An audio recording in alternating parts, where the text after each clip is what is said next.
Okay, let me get that. Okay, well, I want to first say that one of the reasons I push for reading my term paper is that the videos highlight the people whose works I've referenced. And so you can read an excerpt from their latest works and then see them in person talk about what they did. And, a lot of, you know, like David K. Johnson and reporters from the Times, that they're all Pulitzer Prize winners or, have been recognized for their work. Bob Unger, who we'll hear from, and is who I use extensively, excerpts from his work, is, pretty aggressive with Trump, and he's never been sued by Trump. Trump has never contradicted any of his works. So anyway, so that's the reason I keep pushing that. So today we're going to talk about casinos. The gaming industry is based on chance and is very risky. That is, at least it's risky for the customers. The gaming industry took in $71 billion in 2024, while that's the US gaming industry, while the worldwide industry took in 300 billion. Now that talks about revenues, but profits before taxes and interest reached 25 to 35%. This is post-pandemic numbers. It seems to be a very strong business if it is managed well. But if it's not, here's what happens. Oh, sorry, I got the wrong one. Stop that one.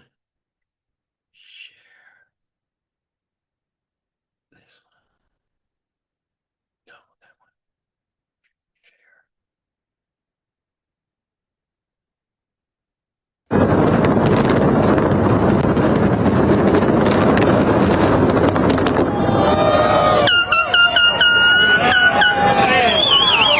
That was the demolition of the Trump Plaza Hotel and Casino in Atlantic City back in 2021. And if you know anything about the story of Trump and his casino businesses, I bet you know that the story does not end well. Multiple Trump casinos ended up filing for bankruptcy. That much I bet you already knew, but you probably don't know this story. The year was 1982, the first year that Forbes magazine published its list of the 400 richest Americans. Donald Trump made the list, claiming he was worth $100 million. But at the time, Trump was really only worth about $5 million, and he was also hemorrhaging cash.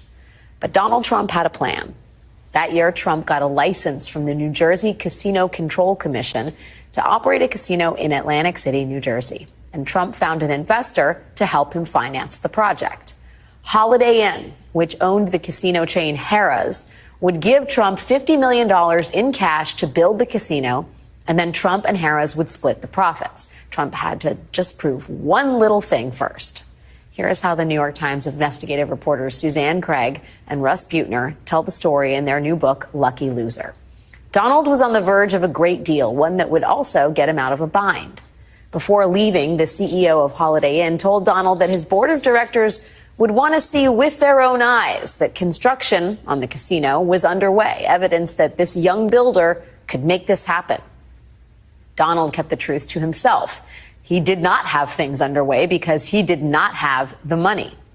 So he directed his construction supervisor to hire every piece of earth-moving machinery he could find. The day the Holiday Inn board visited the site, dozens of bulldozers and backhoes pointlessly pushed mounds of earth around the 2.6-acre site in an elaborate ruse with no purpose other than to fool Trump's new business partner. Afterwards, Trump introduced himself to one of the Holiday Inn executives with a line he would never forget. "I think I'm probably the most successful person my age in the United States." That was how Trump started the Trump Plaza Hotel and Casino. He bluffed his way into it. Trump created the myth of himself as a successful businessman, and he sold it to the public so that he could then sell it to his business partners. And for a long time, that myth really worked out.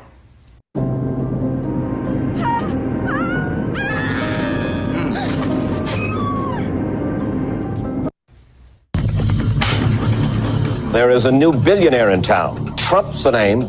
Donald Trump is a major deal maker, a swashbuckler.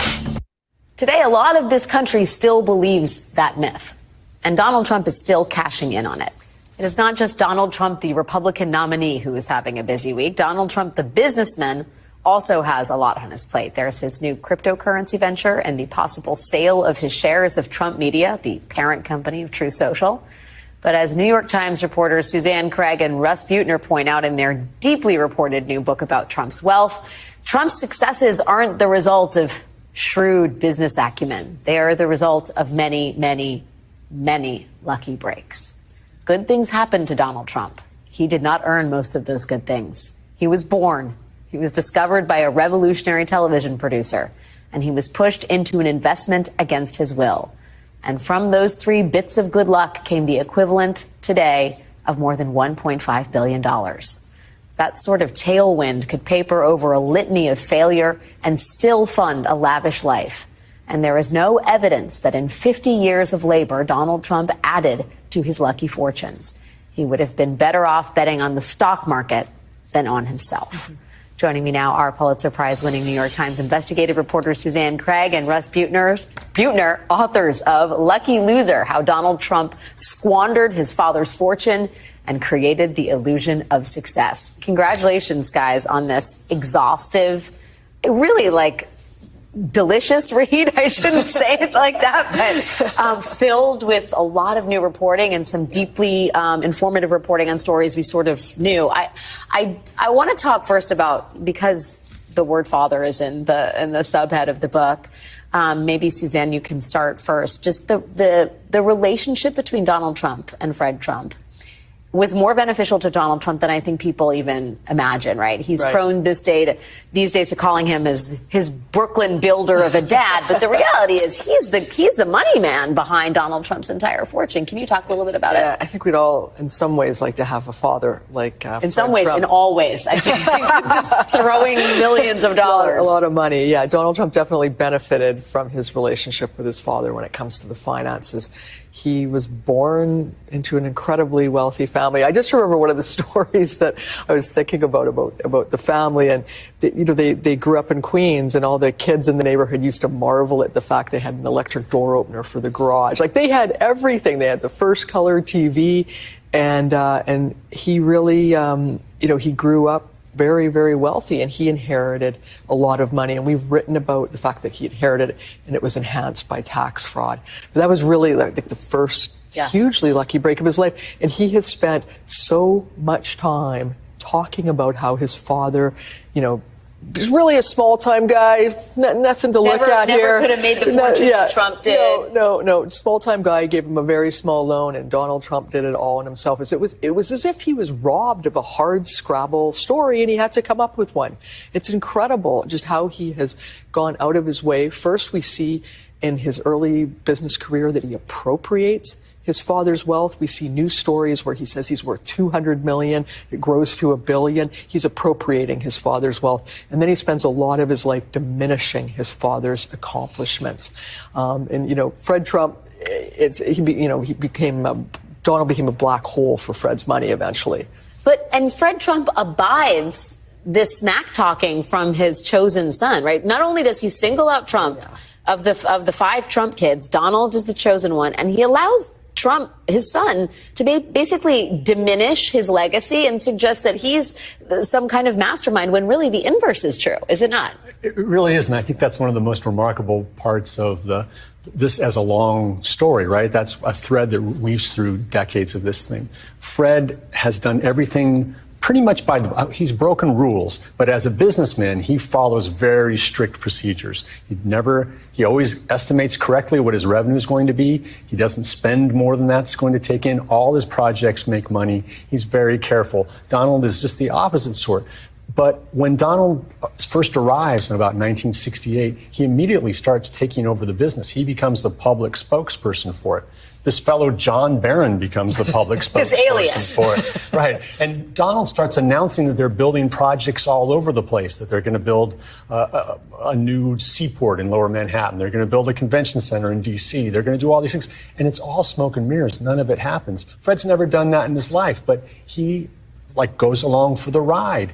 And when Donald does get a project up, when he gets his first sort of building up, Donald starts telling the world that he has fully taken over the finances of his father's company. He has not. But Fred goes along with that and allows Donald to say, and echoes it, that Donald has surpassed me, when Donald literally had one building up of his own. It's really just a remarkable relationship that's very central to what he was able to accomplish. And setting in motion what would become a long career of diminishing people closest to him who support him and assuming that their loyalty is inviolable.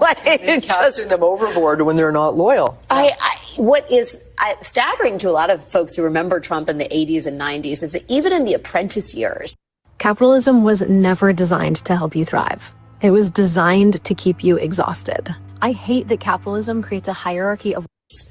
It's like completely castles built. It's a paper tiger, right? The apprentice offices or the offices that the apprentice is going to film in are so shabby that they have to kind of use smoke and mirror. Can you talk a little bit about the stagecraft of pretending that Donald Trump is actually a successful businessman? There was a lot of stagecraft involved when Mark Burnett showed up at the offices and his producers.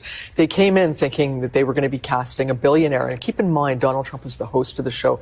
He was the prize that all these contestants wanted. They were vying and they were scheming to work for.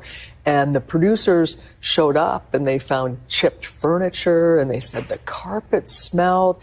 They just said it was awful. So they ended up creating a whole nother area on the fourth floor of Trump Tower, partly for where the contestants would live, but the whole boardroom was fake. That was not Donald Trump's boardroom. They had to recreate the whole thing. The one thing that escapes me is, given the fact that this guy is hemorrhaging cash, he's going into deals, he's being bailed out by other investors who then are brought in.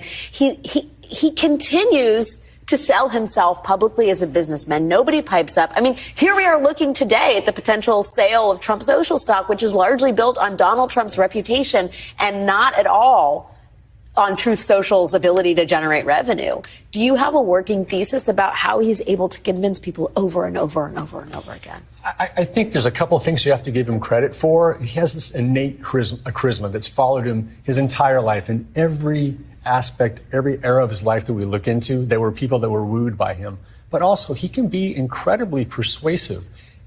And not just people who you think are easily persuaded. Throughout this book, there are people who are very smart and very accomplished who give him opportunities to do something when he hasn't done it before because he convinced them that he could. That has been a diminishing trend over the last 10 years, right? The things that once he got the money from The Apprentice, he decided again to undertake this effort to make himself look like a businessman by starting businesses. So he built a huge tower in Chicago. He secretly declared it completely worthless on his tax returns after he got it open. He remodeled the old post office into a hotel in D.C. He lost $7 to $10 million every year, and he had to sell that. He bought some golf courses in the UK. They all were sucking money, and he had to subsidize them with this money from his fame.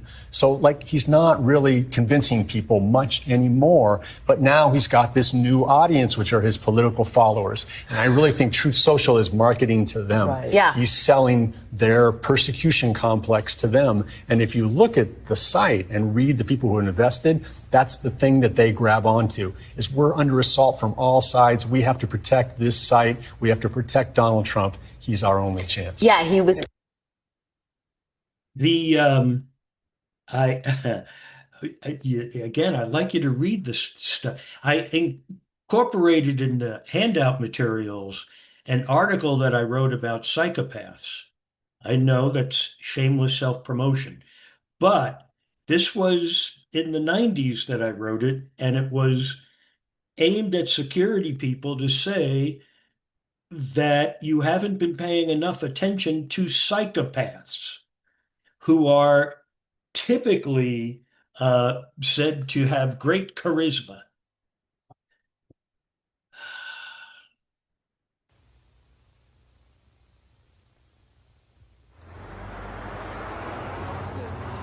Once the public caught on to Trump's games, Trump bashing became a popular sport. But right up to the moment his infidelities were revealed, he could do no wrong. He's very sexy, very handsome, very powerful. He cares about America, he cares about New York City, and he's doing something trying to help New York City. Some thought he should run for president. Trump considered it. Supposedly our allies. I say supposedly. Would you really like to take over and run the country as you have run your organization? I would much prefer that somebody else do it. I just don't know if the somebody else is there.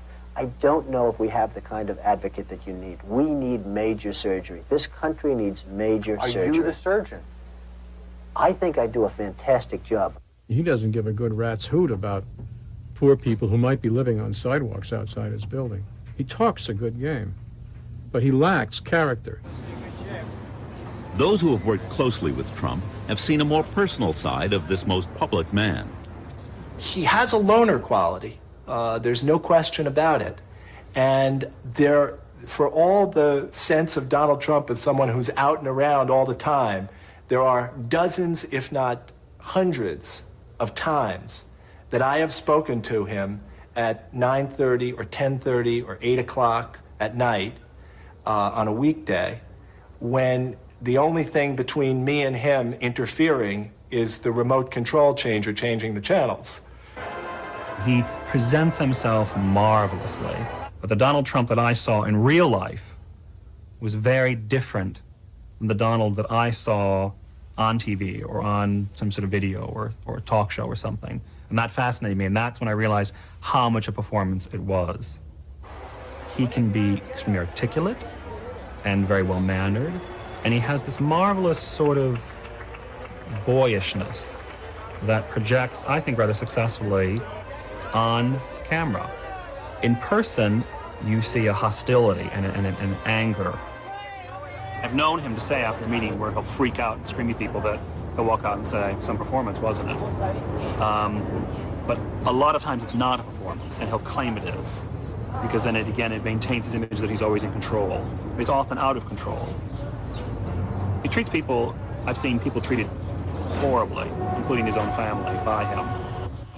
Extraordinary verbal assaults.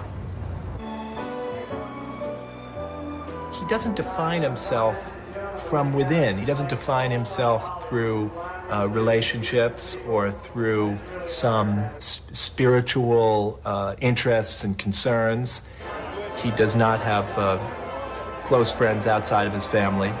But I don't think, and he himself has said, that friendship in the way that other people might think it's important is as high a priority for him.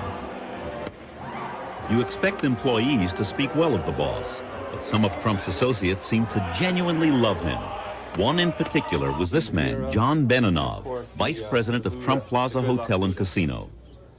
We have a great leader in Mr. Trump and in Mr. Hyde, and they care about their people, and that's the difference at Trump Plaza. They truly care about their employees. We don't like to overwork. 4 months after this interview, Beninoff, Stephen Hyde, and Mark Edis, another key Atlantic City executive, were killed in a helicopter accident.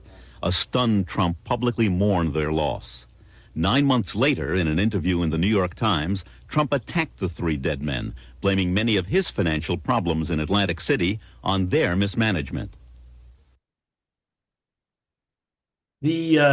It's important just to pick up on the behavior, because it's, again, all of these characteristics didn't just appear. They've been there for a long time.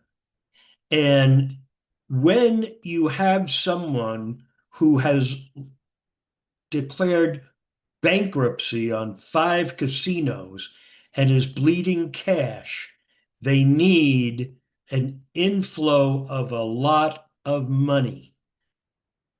that's where money laundering comes in.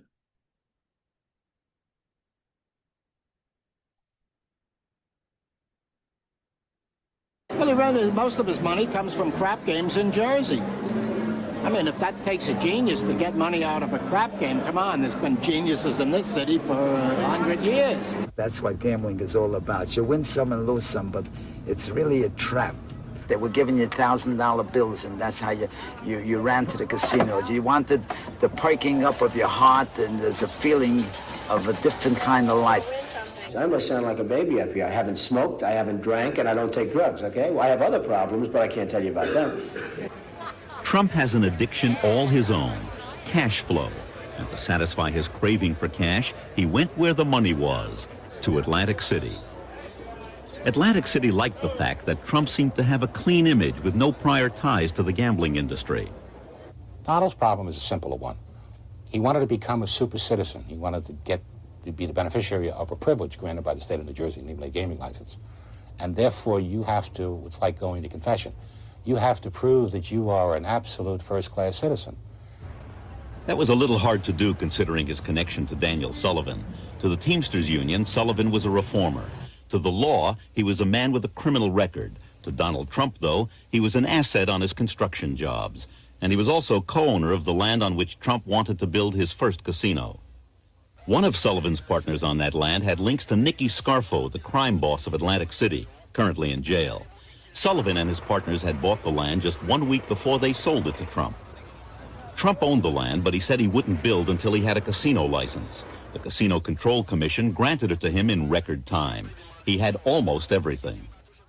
He did not have the financing for the Trump Plaza, and at that time, he was in the process of building the Trump Tower in New York, and he was under construction with the Hyatt, New York. Trump soon found a partner with deep pockets. This time it was Harrah's.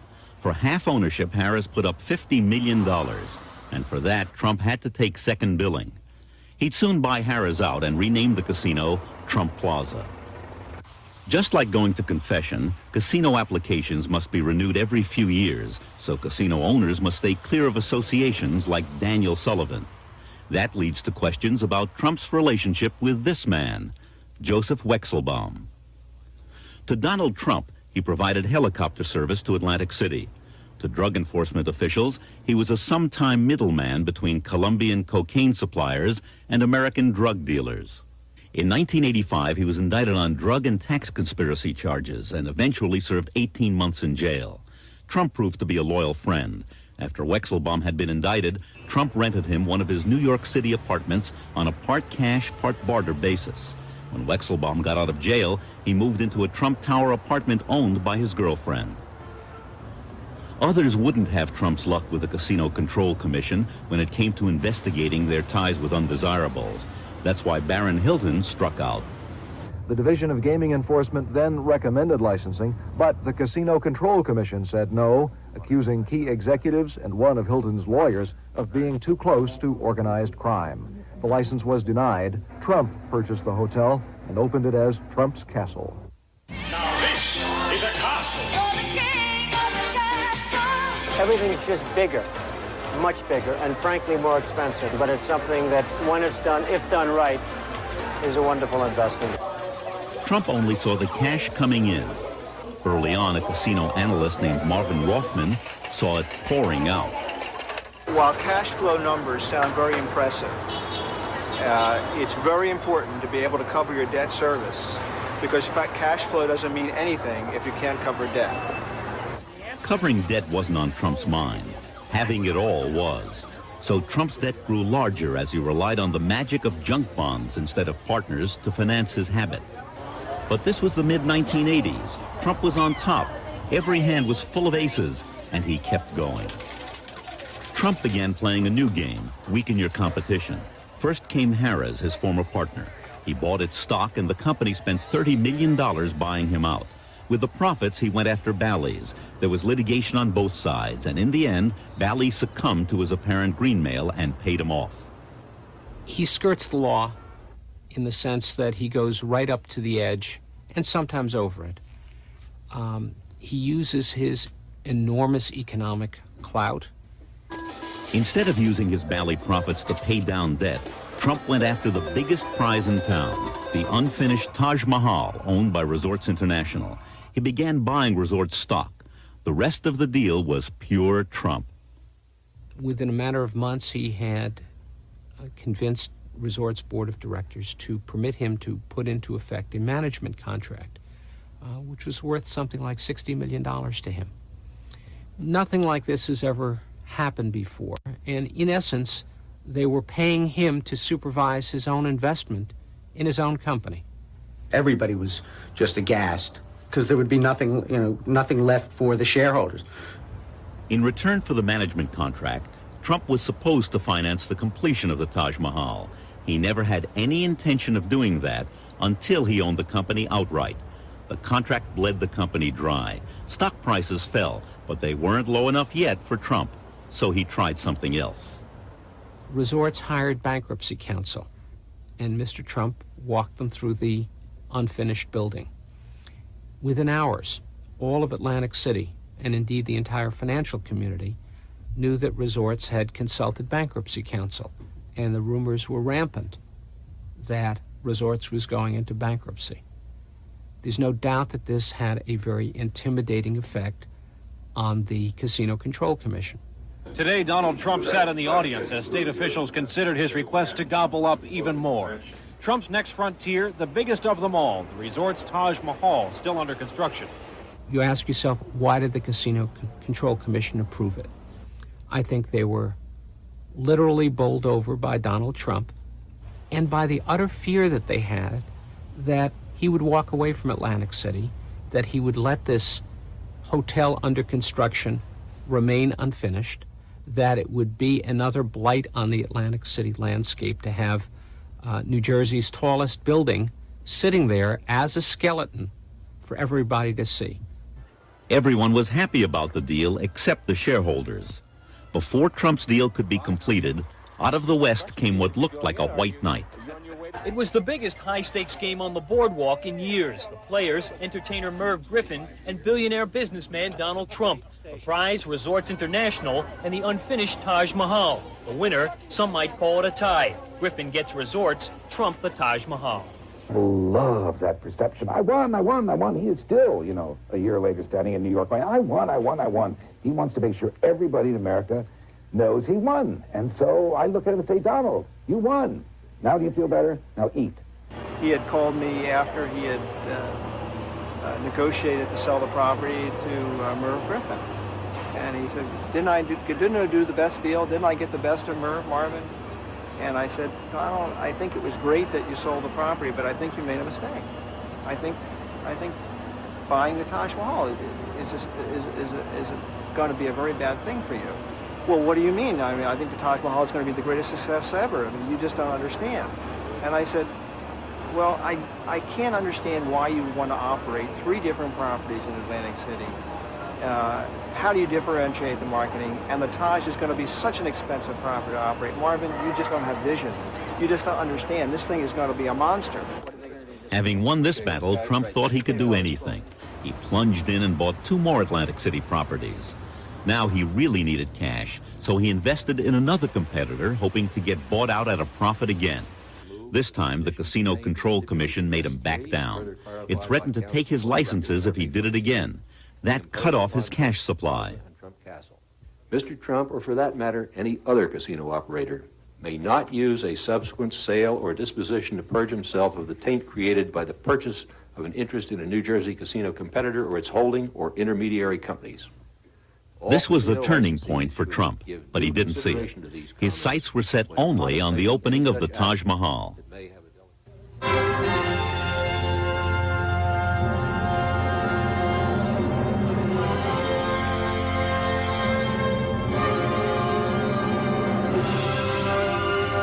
One step beyond your wildest imagination. A billion-dollar dream come true. Donald J. Trump's Taj Mahal, the 8th wonder of the world. An 8th wonder wasn't enough. Trump needed a miracle, a business that would throw off enough cash to pay his enormous debt. The regulators were turned off. The banks cried for blood. Trump gave it to them. He personally guaranteed the loans and put his properties at risk. Trump saw only the upside. Marvin Roffman saw it differently. If the company doesn't generate the kind of wins it takes to pay $95 million debt service, to pay $125 million to the payroll and payroll expenses, if we got into a bad economy and all of a sudden the Atlantic City market stopped growing, I think that would be catastrophic to an operation like the Taj Mahal that was so leveraged in debt. Trump went ballistic over a similar prediction in the Wall Street Journal. To appease him, Roffman's employers, Montgomery Janney Scott, fired him. The analyst sued. Not only did he win, the judge awarded him $700,000 in damages. When the Taj Mahal opened in the spring of 1990, it didn't solve Trump's problems. It made them worse. Within 6 months, the once invincible Trump had to file for bankruptcy and give his bondholders a one-half ownership in his crown jewel. By now, Trump was in danger of being washed out to sea on a wave of debt. His castle was being held for ransom, and Trump Plaza couldn't bail him out. Trump's addiction for cash had brought him to the brink. I, in a way, get high from what I do, okay? In a way, that's and I look at it as a positive addiction, because addiction can be positive. The casinos are tough nut. They're tough. They're really tough. I wish there was a chance of beating them. I'll be the first in line, but there isn't. You gotta die broke with the game.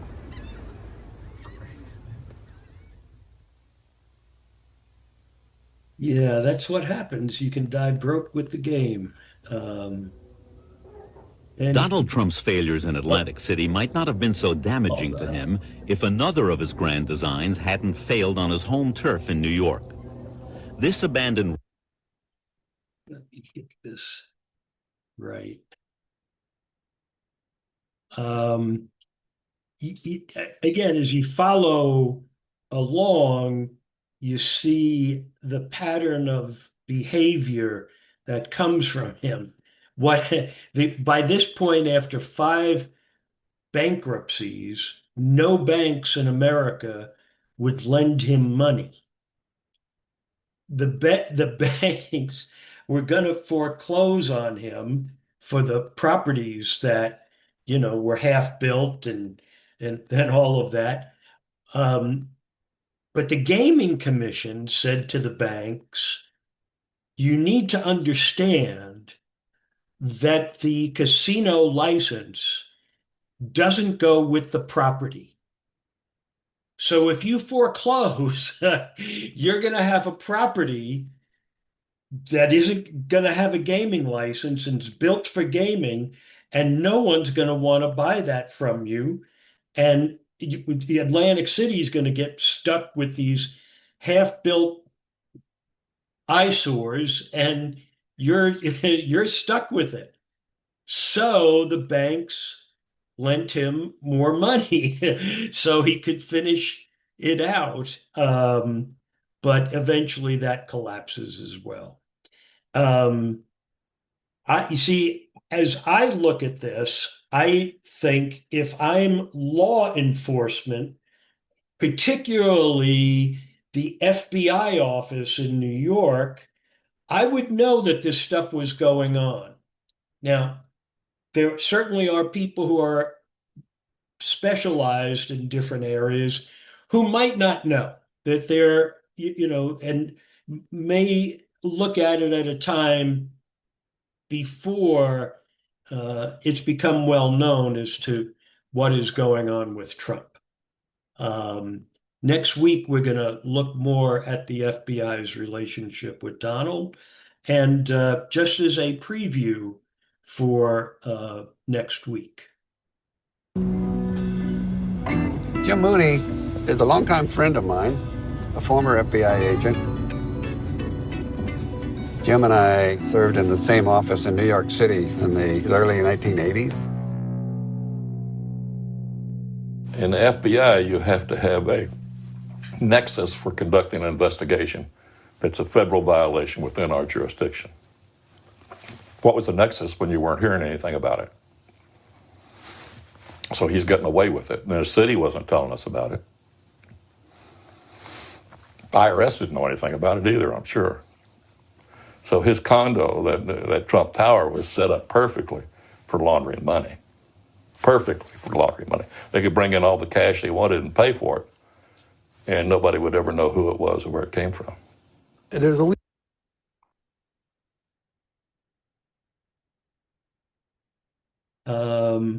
And just another quick one on money laundering.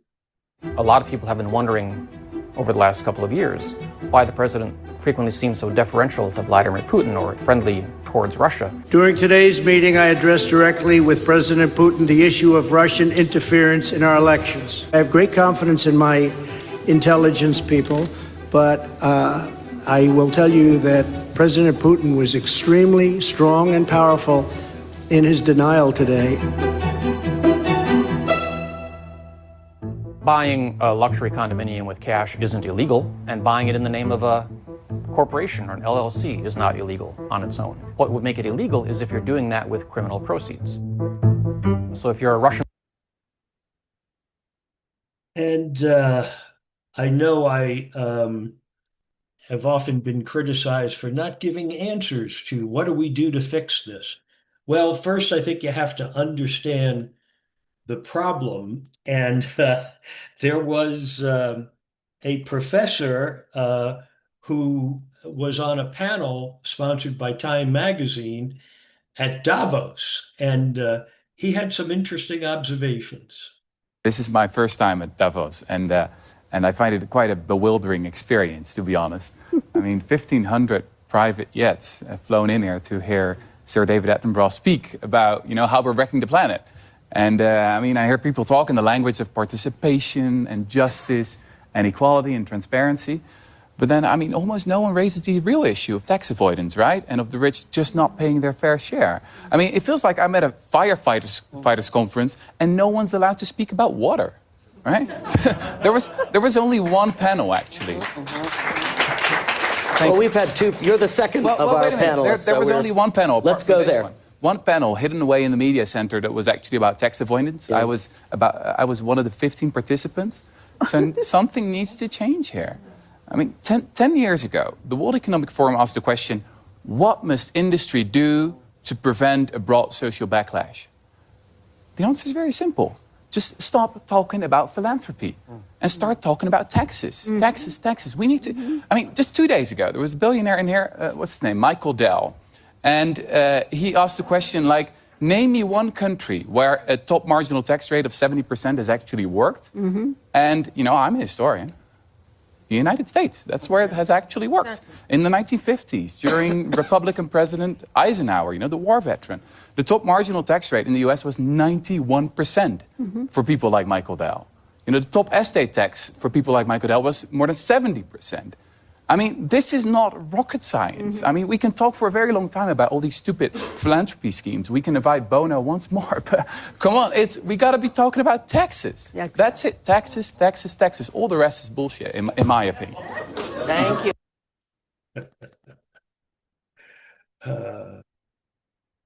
Okay, with those words of wisdom, Dave, we can open up. Okay. Please use the raise your hand function. Ask one short, succinct question, then let everybody else talk, and then we'll kind of move on from there. And I see Lauren has her hand up, so Lauren, take it away. This is like a business course in how to bankrupt a whole city by one individual. It's stunning. I had known some of what had gone on, and I know that he had a lot of bankruptcies, but the fact that the city really knowingly let this all happen and just about took themselves all down with it is, I guess, just stunning to me. And really, it's something that should be taught in business school about what you need to look out for, it's amazing. Anyways, just comment, not question, I guess. Yeah, well, I mean, I think I mean, I think I know I have this article about psychopaths that I really like. Of course, I wrote it, and it really gives you the insight into what people like that are like. It's they're thrill junkies, and you're right. You're watching him destroy a whole city. Well, he's graduated. He's now destroying a whole country. And if he gets Greenland and Canada, he'll get a whole continent. So I mean, I just saying is that when you see this repeatedly over a long-term period, from an investigator's standpoint, you should know what you're dealing with. Yeah. I don't know. And who's Anybody? standing in the way? That's the thing. In Atlantic City, nobody stood up and got in the way of it. And today we're seeing the same thing. Congress isn't standing up and getting in the way of it. They are like our city planners, and they're not doing anything about it. They're just letting it go. And Well, they're being aided and abetted by the Supreme Court. once the ball is rolling, once you have someone like Trump is now going to invest in casinos, and Casino Commission has granted him a license and all of that. Once that thing is going, it's almost impossible to stop it. And you see, well, we got regulators, we got commissions, and we have this, that, and the other thing. It's almost impossible to stop. And then you add on top of that the corruption of America. When you look at that graphic about the distribution of wealth and what happened from the 1980s on out, and we didn't have billionaires. Now we got all these. I mean, think billionaire. I mean, if you taxed, if you took half their net worth and took that as a tax, would they even notice it? I mean, it's so much money. But when you have that distribution and you have that amount of money, you go in to buy the referees, the game, be it an elected official, be it an appointed official, and you have so much money. Everybody has a price. I said, one of my classes, I went around and I said to ask people, what would you do to violate the law? And and I had some law that you'd have to break. And I'd say, would you do it for $500? Oh, no, no, no, no, no. And I'd keep going up in increments. Well, what happens when we get to $500,000? Well, maybe, of course, when you're tossing that kind of money out at people, why would people be on bended knee before Trump when he failed at running a casino, and his manager, who praised him, beyond reason, and he then gets killed in an airplane crash, but you then go broke, what you do is you blame it on that guy. When you see this repeatedly, and yet you keep going there, the lure of that money is too overpowering.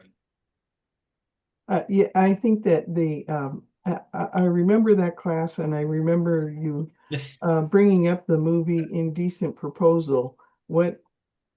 How far is Yeah. far enough? What's your price? And but it seems like Congress's prices, I they mean, went for the five you hundred broke dollar deal. you broke at a gift card for $100 at Target. That, that's how much it took before you would say, okay, I'll do Yeah, yeah. Don't twist my arm any harder. That's enough. it. That's okay. Eileen held out until it was up to 1,000. Yeah, because she's sturdy like that.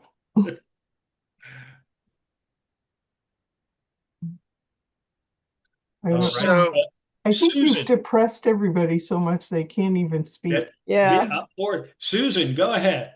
No, I'm trying not to be paralyzed in hopelessness. But when you talk about the kind of wealth, I mean, it is like ancient kings. Um, and there was no use for democracy. And what are these people sitting in Congress getting? Really? I mean, are many of them getting payoffs other than getting votes because their constituent wants to follow, hoping they're going to get money because of the myth around Donald Trump, or what? It's mind-boggling, this conundrum we're in. Well, I think one of the things you get with the people who are in Congress is that these are the people who put tons of money behind them to get them elected. Now, once you become elected, I mean, one one time a political group suggested that I run for a state assembly office, and of course, I know I will succumb to bribery very easily, so I backed away. See, if I fear getting caught and I don't look good in orange. And And so they said toupee, and you said I'm in. and, and then and guy I was working with, I mentioned it, and he said, "Are you really thinking about running?" I said, "Oh yeah, yeah." I said, "It's great." I said, "The state and the state pays you too." In addition to the other people who are going to be paying you. We're a terribly corrupted country. And someone was mentioning a Brennan Center, Lou was mentioning a Brennan Center um, conference that's about how corrupt America is and what may need to be done to rectify that. But at this point, mind you, big Donald Trump promised big oil, big returns, and they put a bundle of money into them. They now got Venezuela, whether they want it or not. And they say, well, we don't want to put all that money in there. Donald's thinking, you don't have to. The American government will do it for you. Yeah.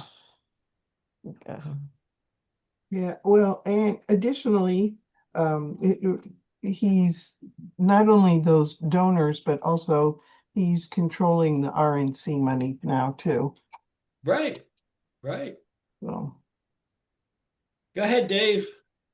It seems that with all his money, there's a lot of insecurity. But it didn't seem that the insecurity was showing up early on, but it's coming out now. What's the change? I look, I don't see him as secure or insecure. He's a psychopath, and we're going to see videos about him, about people in the psychology industry on record saying that Donald Trump is a psychopath, that they live to whatever they're doing today, they're going to switch it tomorrow. And what, you made a decision. Well, yeah, but that was yesterday. Chaos. They love chaos. They love something that is a thrill. They're known as thrill junkies. I'm gonna they I mean they dominate the room. Um, yeah, I think that's the way to look at him. Sure. And let me say, in my the reason I say that is that again, in my because it's important for me to clarify, is that in my world of security, we study um, criminal psychology not to do diagnosis, but simply to understand traits.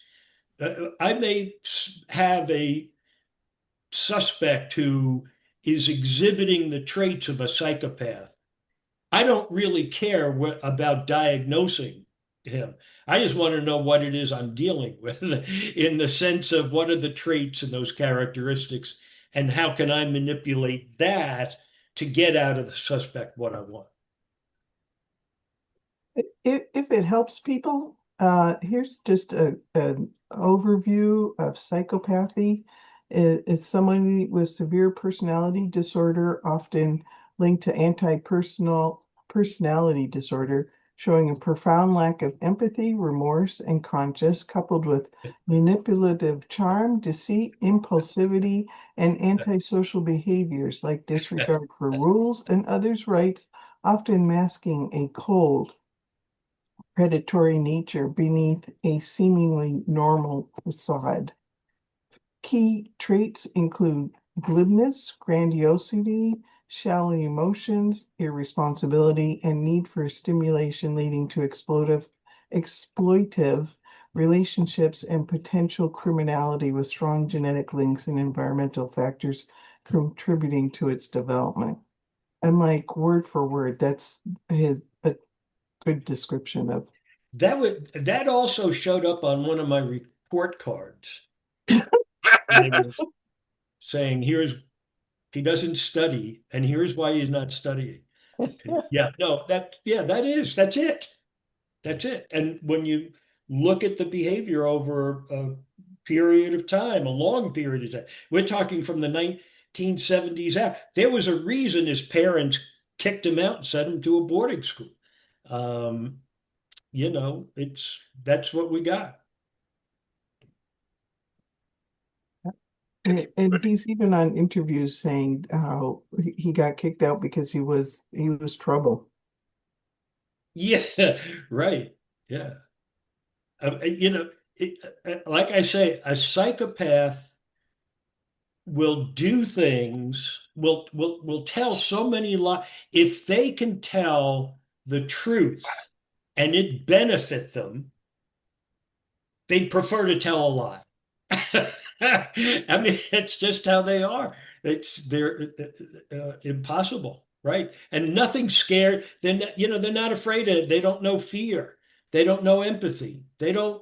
They know anger. They know hate. They're real good with that. But vengeance seems to be way high on the list. Yep. Sal, you mentioned a paper that you did. Yeah. I was looking through your emails and I didn't see it. Can you send it around again? Okay, great. Yeah. Yeah. It's not that long. It's only 2 pages. But I think the purpose of it again was to say to security people, you need to be a voice in your organization to have your human resources people do the screen for psychopathology. And there are tools out there that can be used by people who, you're considering someone to hire them or to put them in a job that would have lots of responsibility or control over money. It's worth doing. And got loads of pushback out of that. I mean, it was terrible. But I've been vilified many times before, and I'm proud of it. And so and then a couple of years later, I had a client, and I'm visiting many of their different locations, computer operations. I mean, high finance, big player in the Wall Street world, and as the project manager from the company introduces me to the senior vice president and says, "But you can talk to him. We're here doing a security analysis, blah blah blah, and you can talk to him about anything that concerns you." And he immediately jumps in. He says, I have a guy who I'm trying to get rid of, and I'm having lots of problems with it. So we talk it through. You're dealing with a psychopath, dealing with a psychopath. And we finally got him out. But what he did, and this is what they're very skilled at, he would have the person who's superior to him, who now is on to him and wants to get rid of him. But he finds the way to get around him and get to the people over that vice president. And he knows how to hit their buttons. They're very skilled at finding people's hot buttons and exploiting it. I mean, that's, and the senior management would say, yeah, we know you have a problem dealing with him. So we had to try to get senior management to see that they've been had. And that was very difficult, very difficult. Because, they got big egos and none of them want to admit that they were, sucked in by a con man. And you're looking at it today, right? I mean, to say that Trump is a con man is to say nothing. I mean, it's so obvious, but yet he continues to pull people in. Even, what is it? A Lindsey Graham who says, that's it. I'm out. I've had enough. It was a fun ride. He still goes and kisses the ring. So it's an interesting phenomenon, and it's a grave threat to every institution. Yeah. Lauren? Well, how do we in the kind of larger sense of how do we fight psychopathic people? I mean, short of, I guess, I mean, there's jail, of course, but like in the workplace and what have you, how do you deal with those people so that they don't take down your whole organization? I mean, again, unless management is cognizant of what's there and you know communicates that through the organization and how to observe. I mean, there are characteristics that become pretty obvious. And, but okay, so you've identified it. So I guess identification is a big deal. But then after you identify it, what do you do? Well, you try not to hire. The best way to deal with a disgruntled employee is not to hire him in the first place. It is, it was a lot of screening, and if you identify it, is that you have to remove it as it's cancerous. They have been able to convince. They wear a mask. They wear a mask. So they appear as something other than what they are. They have convinced doctors that they are doctors. They know how to manipulate this. They're so skilled at manipulation. But the thing is what you want to do is to look behind the mask and see if there's anything there. They are all Wizards of Oz. There's nothing behind the mask. So when the person is giving you Donald Trump never completes a sentence, right? He just bounces around. Yeah. So you want to get where, when you try to pin them down to actually say what they're thinking and why they're doing it and answer questions, what is it you know about tariffs, blah, blah, blah. And they have no answer, just glib, incongruent answers. Again, if you're talking to someone who you think has status above you because they have billions of dollars or they proclaim they do, and you're afraid to try to corner them and all of that, well, they get away with it. But if you keep pressing, you find out there's nothing home. Lou. Sal, this is all well and good. However, let's talk about what can be done to get rid of this guy. I see George Conway. He's now going to run for a office, but he keeps talking the 25th Amendment. We know that if we can take over, if we can have a good result again at the end of next year, I'm sorry, of this year, and get control of the House and the Senate, then we can obviously have an opportunity to impeach him. Of course, what does that do? Puts the vice president in charge. However, at least there's control for investigation. So, with your critical analysis, what would your crystal ball, which is very cloudy, I know today, would say are the things that are going to happen over the course of this year? As you know, I'm not optimistic about anything that's going to work to remove him from power. It would either be impeachment or a military coup, both of which I find not plausible. Possible, certainly possible, but I think we have not seen the worst yet. The worst is yet to come. What's going on in Minnesota will go on everywhere. And people who think no, Americans will take to the streets and protest and all of that, you may be right. Only in my experience, once those bats start finding their way across your skull, you don't want to get back out and protest the next day. And your neighbors who see your fractured skull, they don't want to get out there into it. So fear becomes pervasive. Yeah. I'm sorry to say, but that is often the case. And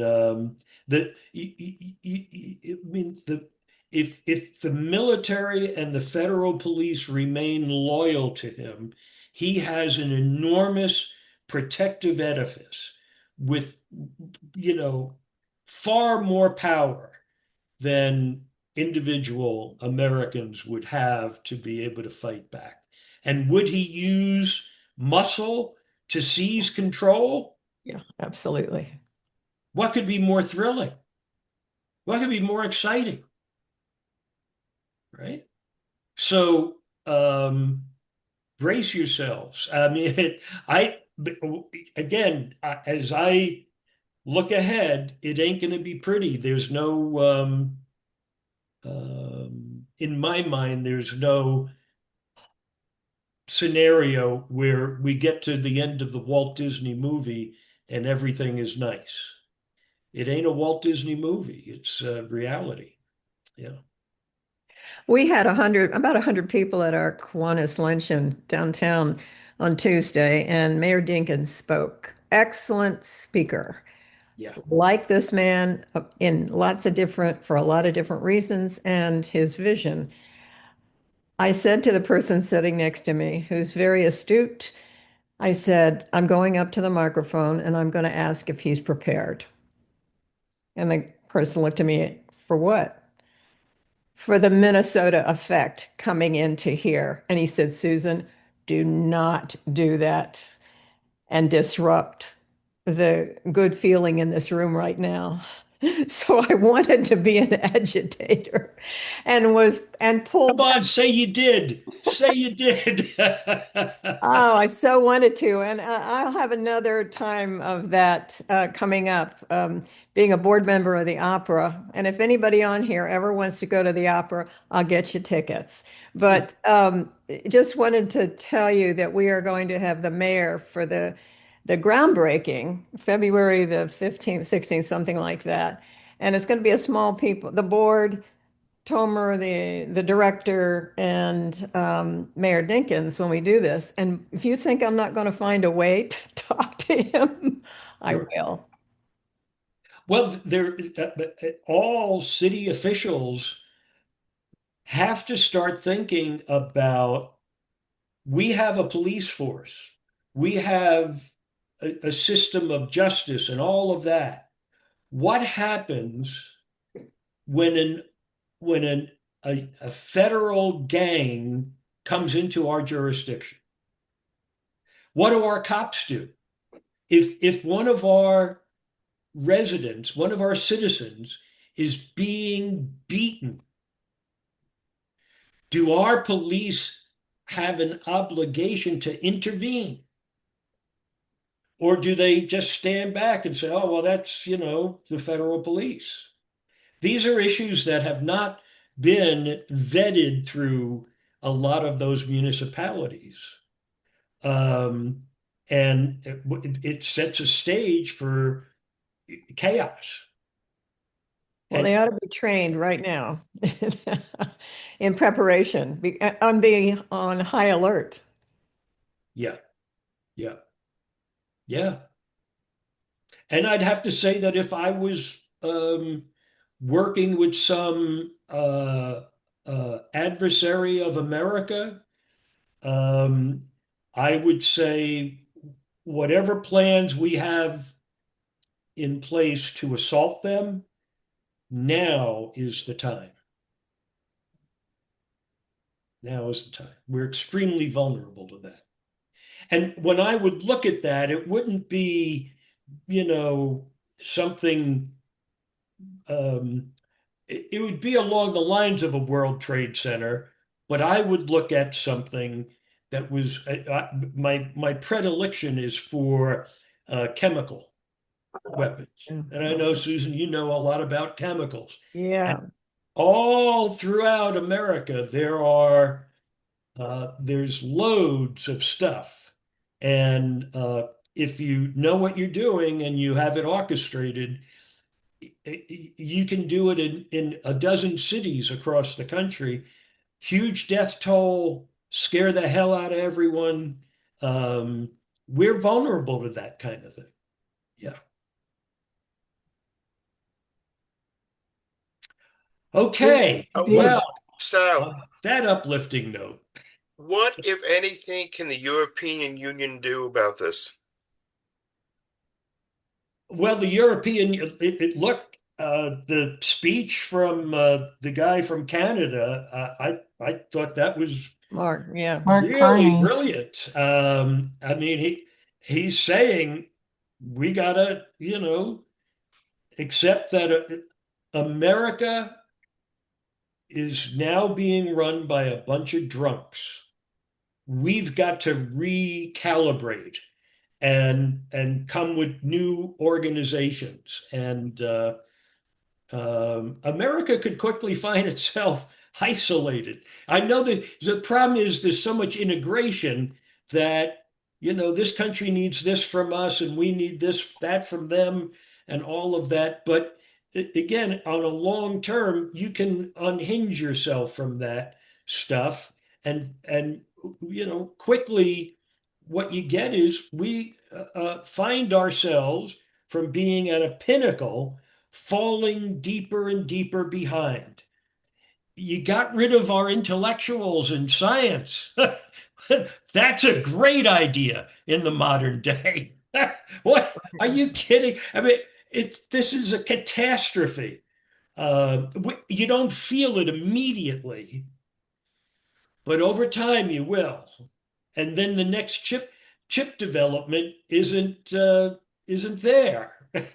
And China's beating the snot out of us. I mean, it's just we're getting pushed so far behind. It's frightening. It's frightening. Don't you think they're sitting back and just watching what the Americans are doing to themselves? No, they're making money off of this And because we pushed away so many people that yeah, yeah. they've had their best year ever. I hate to be a proponent of Chi, but the recent book that was out about him, I think, is really worth reading. Um, Chi is not necessarily your nice guy. I mean, he did Tiananmen Square, right? Right. He will kill everybody and scare them away. I mean, so he, rules with the firm fist, and again, within a. But he also attacked corruption, took down lots of senior military people who were corrupt as hell.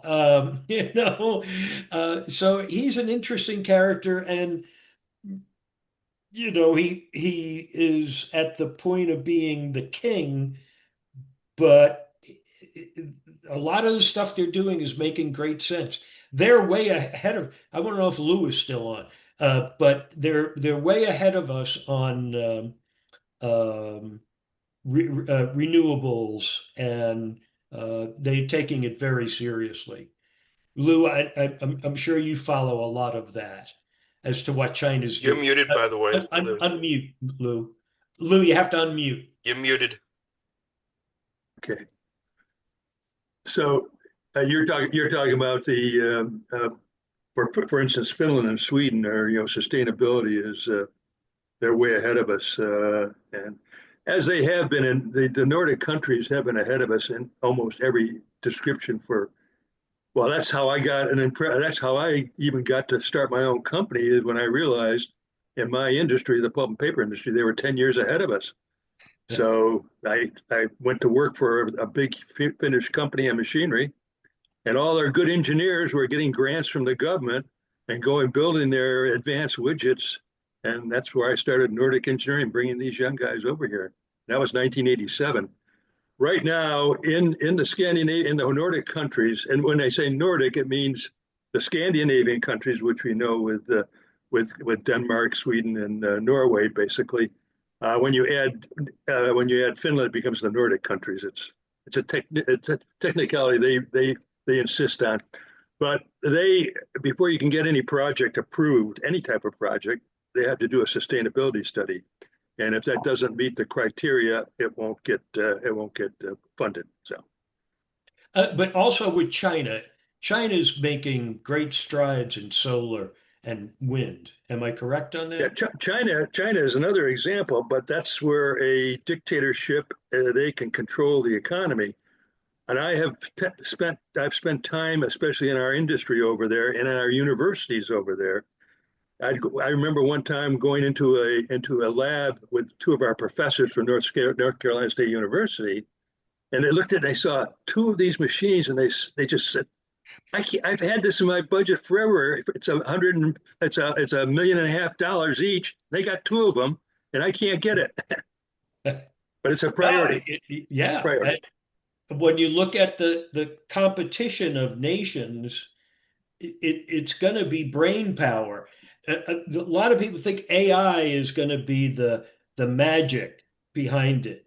AI is going to contribute a lot, but it's going to be the people with great brains who are going to, usher that in and make it do a lot. Just having, power get to the data center, that ain't enough. And yeah. Now, of course, and this is the importance of us concentrating and improving our education. And what's happening? It's not. And look what's going on right now is just deplorable. So Right.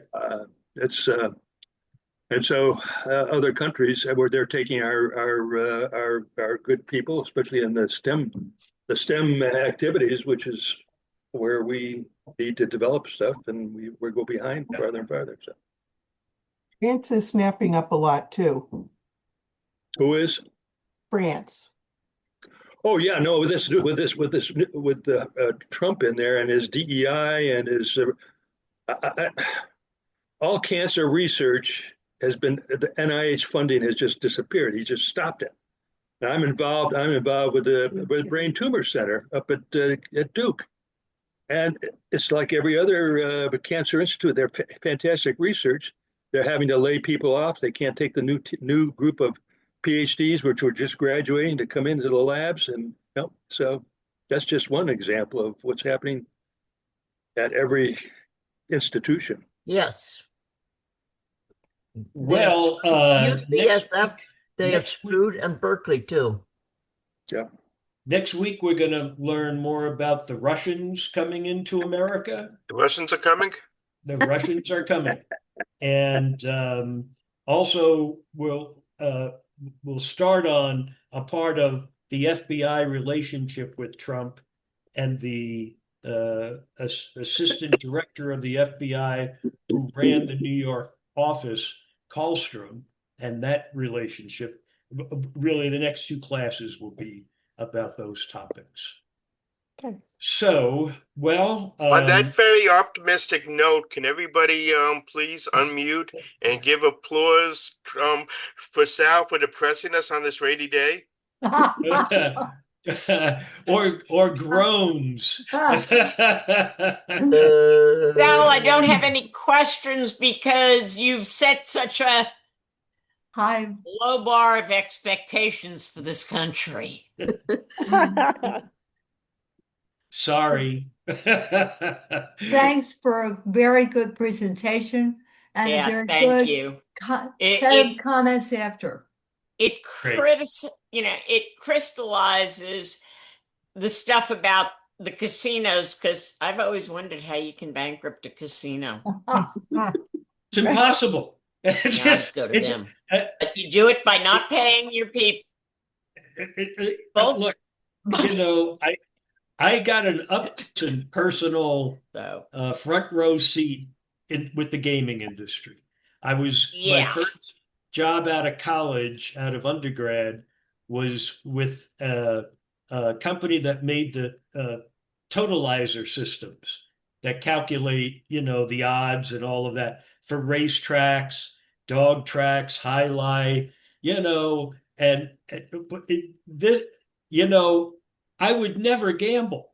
I mean, you got to be nuts. I mean, you're not going to win. There are some people who do win, but over the long term, it's the house has the power. And for someone to bankrupt 5 casinos, that's like impossible. I just, unless you can learn to shut up. Casinos will give you a week in a first-class hotel and all your meals just so that you can go to the casino.